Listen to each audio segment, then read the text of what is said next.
Broadcasting from the business capital of the world, this is the Podcast Business News Network. As you may have heard, Diana Bejasa is so excited. We got to find out what's going on in her life as an author, as a speaker, as a life coach, and really savoring life with Diana is what she does best. Based out of Honolulu, Hawaii, but she works with you worldwide. SavorLifeWithDiana.com. And what are you so excited about? Tell us. Oh, what am I so excited about? Honestly, I feel like I'm really excited today just about like life. I woke up when I wanted to. So I woke up like naturally around 5 in the morning this morning before the baby got up, was able to squeeze in a little bit of my routine and taking care of myself. And I feel like those days are always just the best. So I look forward to today. So you're waking up grateful, and we love that. And you can see it in your eyes and your smile. 5 o'clock, though, that's normal. What time do you go to bed? Yeah, I try to go to bed by like 9. Okay. All right. That makes sense then. All right. Yeah, Good. Wow. yeah. And does the baby get up still or Yeah, she still gets up in the middle of the night.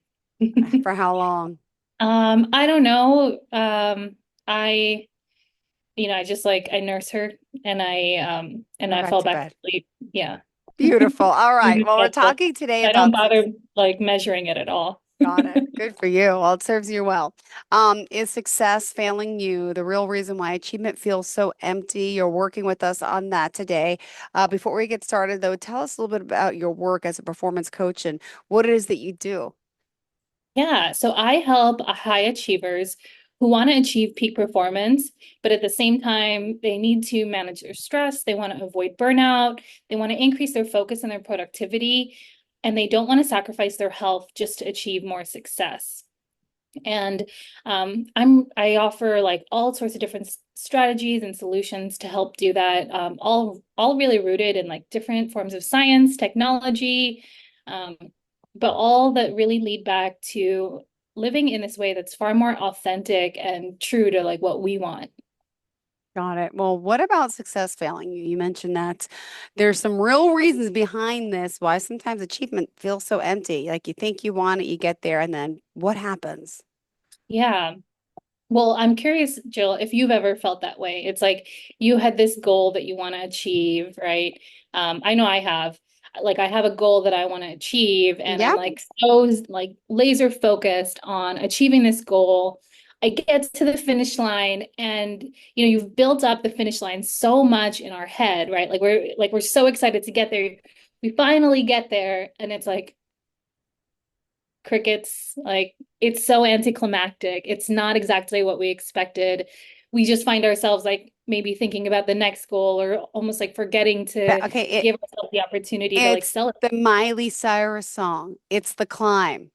Because once you get there on top of the mountain, then it's like, oh, wait a second. Now I'm here. But it's like, and then she realizes it's the climb. It's the whole way up is the exciting, the amazing part. Then once you get there, sometimes it's like, well, now what? You want more. You want something different. And that's happened with me with jobs in the past. When I left one television station thinking I have to work at, Fox, I got to move to Fox. And then I moved to Fox and I'm like, this is not what I thought. I thought it'd be so much better because it's Fox and it's not. No offense, but yeah. And then did the same thing going to CBS, and I'm like, no, I don't really like this as much as I like the. Yeah, sometimes it happens, but you got to take that risk to figure it out. Because then if I didn't, I'd spend the rest of my life miserable that I never tried and never took the leap. So you got to be thankful for those moments because it teaches you so much. It does. And I love that you talked about that Miley Cyrus song, It's the Climb, because it is the climb. Mm-hmm. It's not about the flag at the very end. And specifically when it comes to the climb, it's not about the physical climb. It's about who you become in the process of climbing. Yep. So it's about, right, it's not about the next like trophy that you get to hang up. It's not about like the additional achievement that you get to say or the place that you're working at or any of those different things. But that unfortunately is how many of us measure our worth is based on our achievements, right? Like so often, I mean, even if you think about it in in American culture, when we want to know about somebody, we ask, "Oh, so what kind of work do you do?" We Yeah. define ourselves by our work. We define ourselves by what it is that we're doing in the world, as if we're not inherently already Good valuable. enough just by being us. Yeah. And so there's this real freedom that begins when you stop measuring your worth by your work. And when you start really looking at your own value just by who you are and by who you're growing yourself to be along this climb. Because Hmm. life is a climb, right? And there is something exhilarating about the higher perspectives that you gain as you move up, as you push forward, as you achieve something you've never achieved before. But those are the things that nobody's ever gonna be able to take away from you. That's Hmm. the real stuff that I think is worth so much more than we realize. It's not about the goal. It's not Yeah. about that thing. It's about who we become and really starting to untie our self-worth Hmm.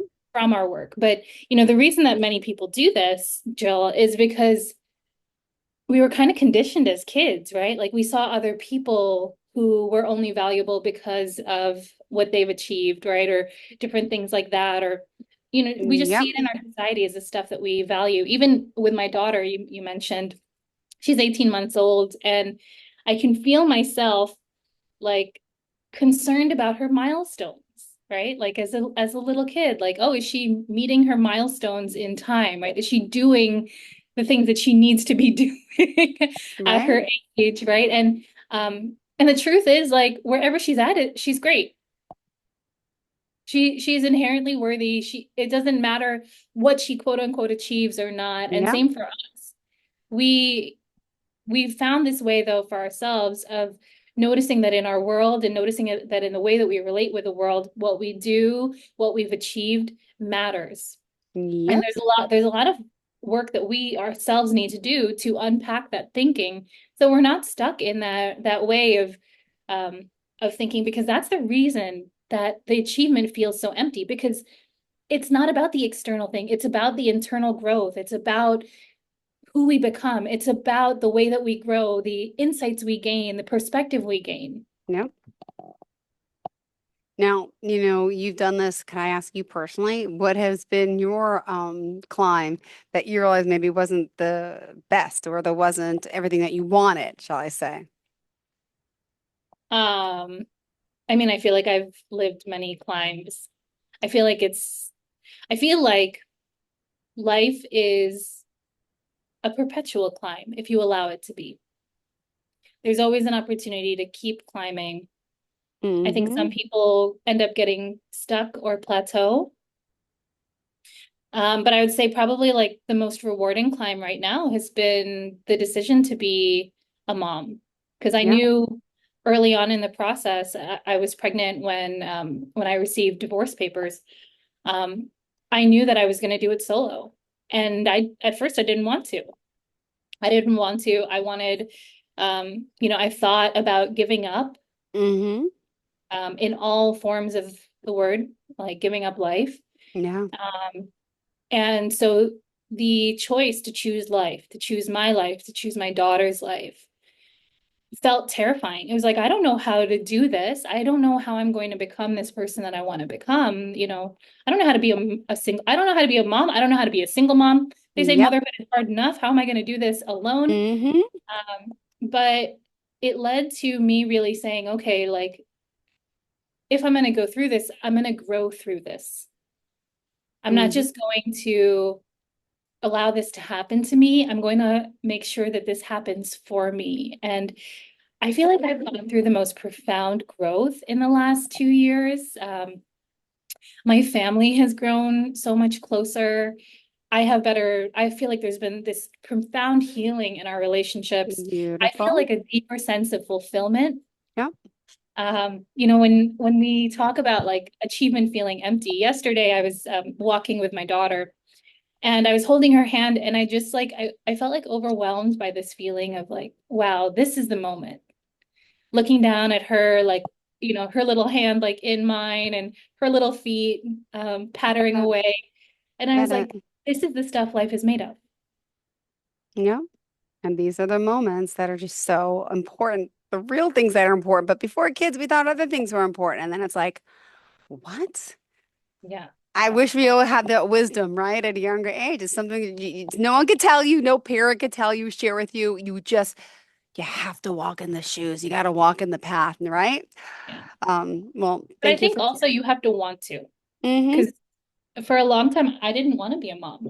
For a long time, I wasn't there. I was focused on the things that I wanted to do with my life. And there got to be a point where I was like, I think I'm ready to pour into someone else and to explore motherhood. So I think that yes, it is absolutely a valuable experience, but it's something you have to choose for yourself. Yeah. All right. So you mentioned true freedom begins when you stop measuring your worth by your work. We kind of discussed that, right? Yeah. And I hate that. I used to date someone who was like, every time he met someone, like people, they do ask that question, what do you do? And then it becomes a whole conversation about what he does. And it's like, he's so excited telling it. I'm thinking, that doesn't define you. You can lose your great job. Like, what about your two beautiful boys that you have? And like, it was always, oh, I'm this financial guy, and I advise this one, and I'm just like, it was so blah blah blah. And then another ex-boyfriend, oh, I'm an engineer. Oh, I'm a rocket scientist. Oh, I'm this. I'm an attorney. I'm like, ew. I really judge people on that because I just don't like that people define themselves. People say, what do you do? I'm like, oh, I'm just a mom. Like, and then if they say, "What do you do for work?" Fine, but like I'm a person. I love being a mom, and I work here, I do that. But that's like not first thing I say is I'm a mom now. I do. Used to be my job. So dumb. So dumb. Yeah.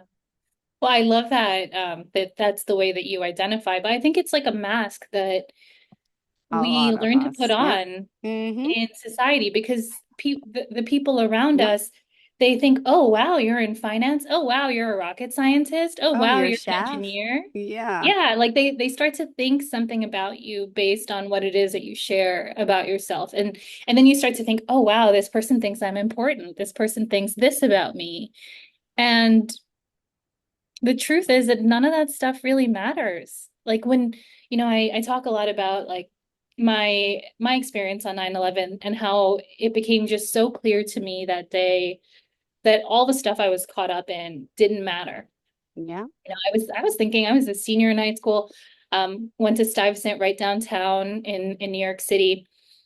I was thinking about boys. I was thinking about college applications. I was Yep. thinking about what cute outfits I was going to wear that first week of school. Those were the things that were, the things that I was projecting, right? The image that I was putting out. Mm-hmm. And that day, I realized none of that stuff mattered. In an instant, that became like the most insignificant stuff in the world Yeah. to me. I love it. And I realized like what really mattered was getting home to my family. Um, I didn't know if I would ever get to see them again, right? Or hug them again. Seeing my friends, like it just became very clear to me that I had been caught up in life and all these things that other people told me were important, as opposed to what I truly believed was important. And I think that there's real power that comes not from pushing harder and like going in this rat race that everybody else tells us is the right way forward, but really figuring out our own desire for Yeah. where we want to go and placing more alignment in that direction and placing more focus towards what it is that we truly care about, not what everybody else tells us we're supposed to care about. Yeah. I agree 100%. So real power doesn't come from pushing harder, but focus and alignment. Yes. Yeah, but it's hard, because I think so many times that engineer, that financial advisor, right, like that rocket scientist, they're so caught up in the projection of who they are in defining themselves that way that it's like I don't even know who I am outside of this. And I think that it's like it's an exploration that we get to have ourselves to say, like, who am I really? What really matters to me? And a lot of times when I'm working with my clients and they're feeling that feeling of emptiness, I share the story. I remember I was working on the trading floor at the time at Credit Suisse. I had a really, really stressful day. And I think I was on like Bergdorf or something like that, like, or maybe Saks was the website. Mm-hmm. And I saw Shopping. this pair of Valentino shoes. They were red patent leather pumps with like this cute little bow on them. I have them to this day. I think they were $795 or $895. Okay. Right? And I'd never spent that much on shoes Well, before at mm-hmm. the time. And I remember looking at them and being like, no, I really want them. They're exactly, I'm so stressed. This is what I need in order to feel better. And I pressed buy. And I felt that rush of like, yes, like, I made this purchase, all this stuff. And within literally 5 minutes, I was back to feeling empty. And, there's so much of us that's chasing something outside of ourselves for the satisfaction and for the peace. And I think back to how I felt that satisfaction and peace, not from spending $800, $900 on shoes a couple days ago, but from literally looking down at my daughter and just Yeah. like knowing that one day she was going to be much bigger and that I would miss that moment. Yeah. Like the best things in life, like I know it's very cliche to say, but like the very best things in life are free. And honestly, like I said too, though, not family's not it for everybody. Everybody has their own thing. And that's what I help my clients to discover is like, what is your thing? Um, I was working once with a woman who has an AI business now, but at the time she was working as a life insurance agent and she felt really disillusioned, unhappy with Hmm. what she was doing. So I started asking her questions during a consultation to really figure out like what is it that you want? What is it Yeah. that lights you up? She starts talking about AI. It's like her whole face lit up. It was like her whole energy shifted. And I was like, there, we found it. That's the thing. That is the direction that we got to go in. And so what I help people do is figure out where is the area that you have this energy, that you have this power that's just internal and inherent to you. And then once we figure that direction out, Hmm. it's about starting to move in that direction, but of course with a practical plan. So I help my clients ultimately look for ways to set goals that are fueling their joy instead of feeling like they're draining. So a lot of times, we have these goals and I call them shouldy goals, Ooh, SHOULDY. I like They this. feel, yeah. So they feel like things that we should do, right? They feel like things that we're supposed to have, the 2.5 kids and the dog and the white picket fence and, the 9 to 5 job and, the spouse and like all these different things that we are supposed to like check off like little boxes. Hmm. And instead, I encourage my clients to really look for, okay, now that we found this thing that energizes you, now that we found this thing that like you're passionate about, let's move in this direction and let's do it with some practicality. Let's Yeah. find a real path forward towards what you care about, not what everybody else is telling you to care about. So true. Diana, remind us how we can contact you. Yes. So you can go to savorlifewithdiana.com if you're wanting to do a consultation and talk about where, how to get more in alignment with what you care about. If you want to talk more about like, how can you set goals that actually fuel your joy? We can have those kind of conversations. Just go to my website, Savor Life with Diana, SAVOR lifewithdiana.com. Because I also don't think that life is supposed to be this cookie cutter, ready to eat, like canned meal. Yeah. It's No. supposed to taste different for all of us. And all of us have our own taste buds. Like what I think is delicious is different from you. I think last week, Jill, we were talking about how your thing was potato Potato chips. chips, I you was like, my thing remember? is French fries. Um, and like that's the spice of life. Like all of us love something different. There's something unique about all of us that we think of as delicious. And that applies in both food and in life. Like so when I talk to somebody, especially when I talk to kids, it's so fascinating for me to listen to like what makes this person different? What makes them unique? What did they love that nobody else loves? There's a little girl I met like maybe a couple of years ago. For some reason, she loved bugs.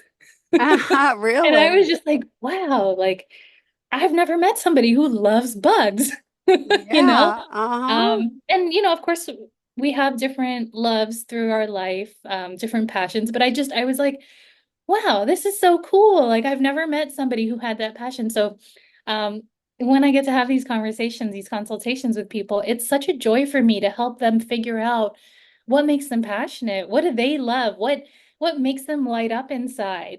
Because what makes me light up inside is Yeah. helping people find that thing and like seeing that spark in their eyes. There's like nothing more fulfilling for me than seeing people do that. And then also and then also when they're working with me, seeing them achieve that, seeing them create that, and for that to become their being, as opposed to, doing the thing that feels shouldy.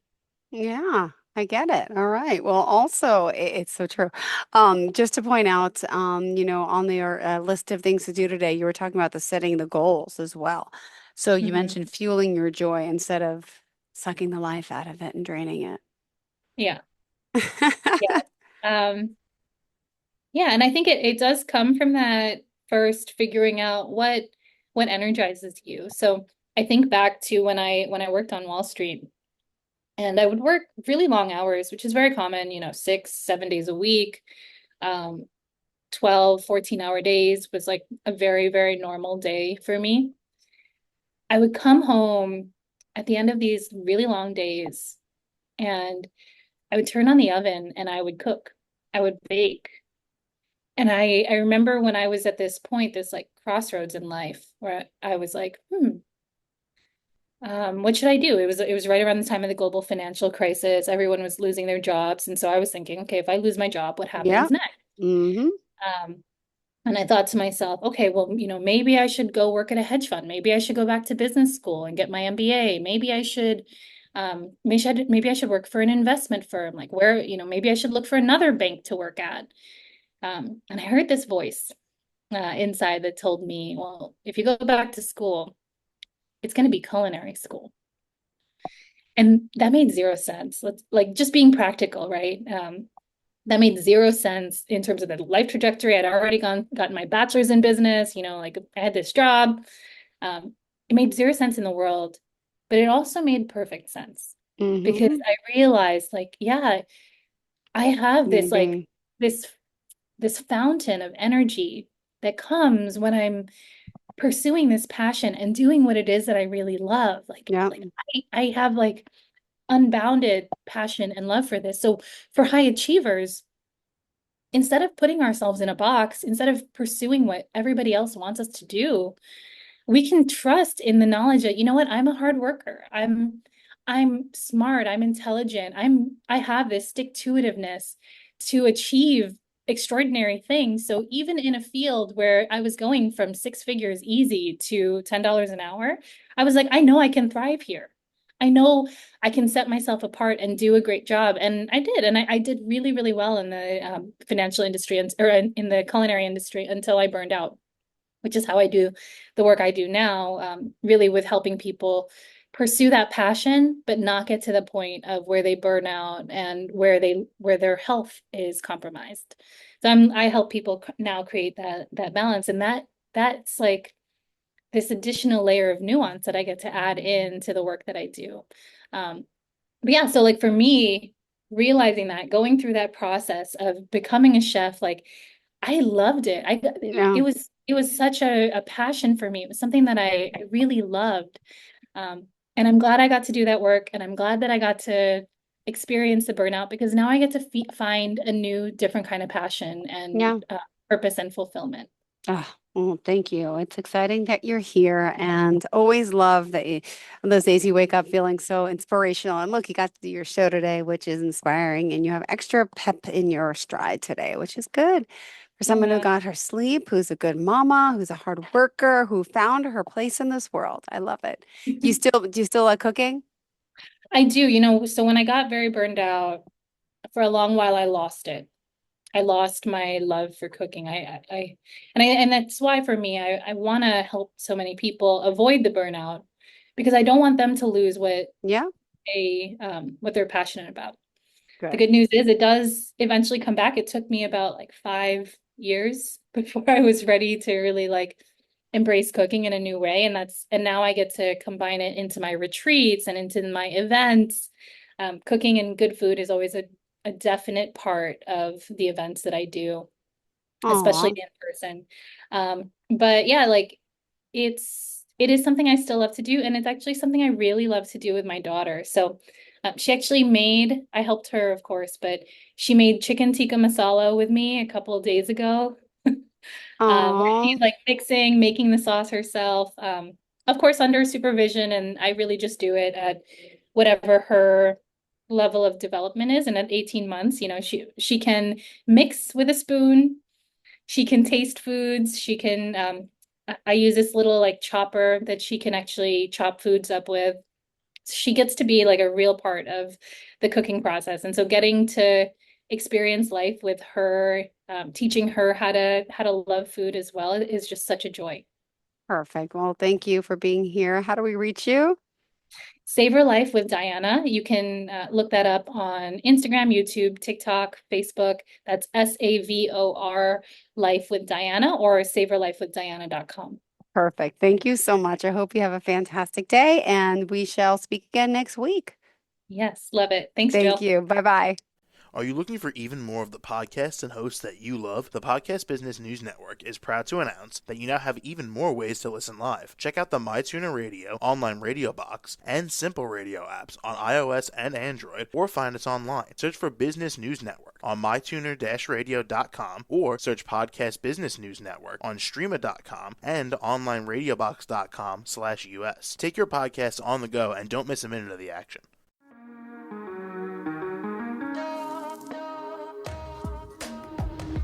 Broadcasting from the business capital of the world, this is the Podcast Business News Network. For nearly 2,000 severely injured veterans, everyday life has become filled with barriers. Day-to-day simple tasks can become pretty daunting. I have to carry my chair up 2 flights of steps or have somebody do it for me. What scares me the most is just the falling. When I'm struggling with my house, I think, to have that one great barrier just knocked down, I mean, it's crucial. Home for Our Troops is a wonderful nonprofit that builds a mortgage-free, fully adaptive, handicap-accessible house. And there's no catch. It'll be our very first home that we've ever owned. This is a game changer. This is where your life begins again. We need you to join us in completing this important mission. Please visit hfotusa.org and help build homes and rebuild lives. Because of you, everything's going to be okay.